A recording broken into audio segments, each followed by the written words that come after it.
Hi, welcome again to my channel. So recently I got an amazing collection of bottle tops and bottle caps from Brackenhurst Tigoni, and today I'm going to be sharing with you the process that I undergo while processing such found objects, and there is a possibility that you can use some of this in your art to enhance your sculpture or to enhance your jewelry or to enhance your collage. Keep it here to learn more.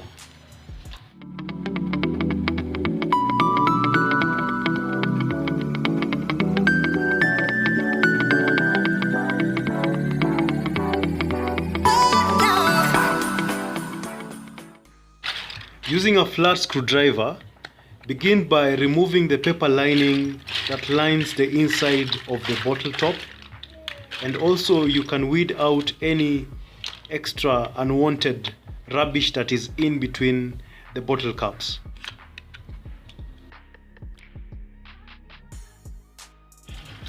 Proceed by pouring cold and hot water into a bucket.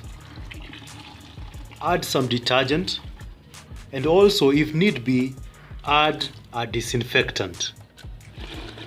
Chokoza maji kidogo, and then pour in your bottle tops and let them sit for 30 minutes. Using the gunia scrubber we created in the previous episode and also a brush, make sure that you clean the bottle tops and the bottle caps so that you get rid of the dirt that is hiding in the tiny spaces, ensuring that you have clean material to use in your art. Keep in mind that you can also use your old toothbrush to get into the tiny spaces and get rid of that dirt.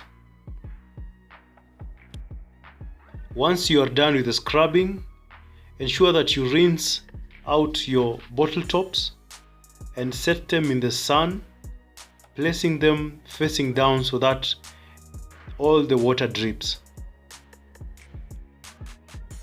And once your bottle tops are dry, now you'll need to sort them. So sorting them depends on what you want to create with them. You might want to sort them in the right size. You might also want to sort them in different colors, different textures. Feel free according to what you're planning to use them for. And that's how you clean and sort bottle tops, ready to be used in your art, in your sculptures, in your jewelry. If you enjoyed this video, leave a like and share with your friends. If you've not subscribed, consider subscribing down below. Until next time, bye bye.